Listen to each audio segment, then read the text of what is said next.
গত ৩ দিন ধরে টানা ভারী বর্ষণ ও উজান থেকে নেমে আসা পাহাড়ি ঢলে আবারও বাড়তে শুরু করেছে ভাটির জেলা সুনামগঞ্জের সব নদ নদীর পানি। সুরমা, কুশিয়ারা সহ সীমান্ত এলাকার জাদুকাটা, চলতি নদী, খাসিয়ামারা নদী ও চেলা নদী পানিতে কানায় কানায় পূর্ণ হয়েছে। এতে জেলার বেশ কিছু এলাকার নিম্নাঞ্চল প্লাবিত হওয়ার পাশাপাশি অনেক গ্রাম পানির নিচে চলে গেছে। জানা গেছে, গত ২৪ ঘণ্টায় ভারতের চেরাপুঞ্জিতে ৫১৩ মিলিমিটার বৃষ্টিপাত রেকর্ড করা হয়েছে। এ সময়ে সুনামগঞ্জে ১১৫ মিলিমিটার বৃষ্টিপাত রেকর্ড করা হয়েছে। চেরাপুঞ্জিতে ভারী বৃষ্টিপাত অব্যাহত থাকায় উজানের পাহাড়ি ঢলের কারণে ক্রমাগত সুনামগঞ্জের নিম্নাঞ্চল প্লাবিত হচ্ছে। এরই মধ্যে সুনামগঞ্জ সদর, তাহিরপুর, দোয়ারা বাজার, বিশ্বম্ভরপুর, মধ্যনগর ও ধর্মপাশার বেশ কিছু নিম্নাঞ্চল ঢলের পানিতে প্লাবিত হয়েছে। এতে ভোগান্তিতে পড়েছেন লক্ষাধিক মানুষ, ডুবে আছে স্থানীয় সড়ক।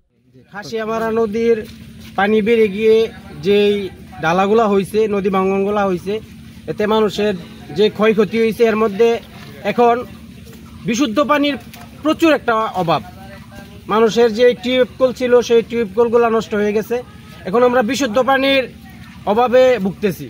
গত ২৪ ঘণ্টায় সুরমা নদীর পানি সুনামগঞ্জের ১৬ পয়েন্ট দিয়ে ৫৬ সেন্টিমিটার বেড়ে বিপদসীমার ২৮ সেন্টিমিটার নিচ দিয়ে প্রবাহিত হচ্ছে এবং সুরমা নদীর পানি সাতক অংশে ৪৮ সেন্টিমিটার বেড়ে বিপদসীমার ২৩ সেন্টিমিটার উপর দিয়ে প্রবাহিত হচ্ছে।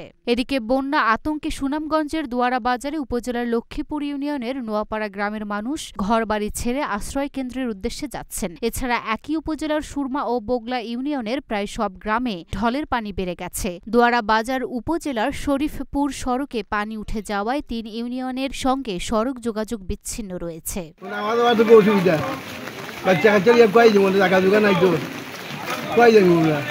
রাস্তাঘাট নাই, গুন্তা নাই, নৌকা নাই, কিচ্ছু নাই। এই যে নাই। জানা যায়, সুরমা ইউনিয়নের টিলাগাঁও ট্যাংরা টিলা যাতায়াতের রাস্তা বেড়িবাঁধ ভেঙে গেছে। মোহাম্মদপুর বাজার, লিয়াকতগঞ্জ বাজার সড়কে নোয়াপাড়া নামক স্থানে বেড়িবাঁধ ভেঙে উপজেলা সদরের সঙ্গে লক্ষ্মীপুর ইউনিয়নের ২৮টি ও সুরমা ইউনিয়নের ৫টি গ্রাম সহ সীমান্তের লক্ষাধিক মানুষের যোগাযোগ ব্যবস্থা অচল হয়ে পড়েছে। বাংলাবাজার ইউনিয়নের পেকপাড়া, চৌধুরীপাড়া, মৌলারপাড়, চিলাইপাড়, পুরান বাসতলা গ্রামের অনেক ঘরবাড়িতে পানি ঢুকে ক্ষয়ক্ষতি হওয়ার খবর পাওয়া গেছে। বেশ কয়েকটা গ্রাম পানি নিচে এখনো আছে। তবে আশার বিষয় পানি যেরকম আসছে সেরকম আবার পানি নেমেও যাচ্ছে।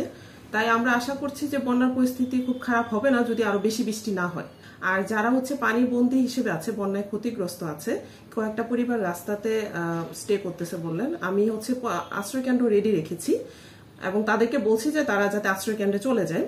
আর সেই সাথে যেহেতু তারা রান্নাবান্না করতে পারছে না, এর জন্য আমরা তাদের মধ্যে শুকনা খাবার বিতরণ করব। লুনা আফরোজ, নিপার, ঢাকা পোস্ট।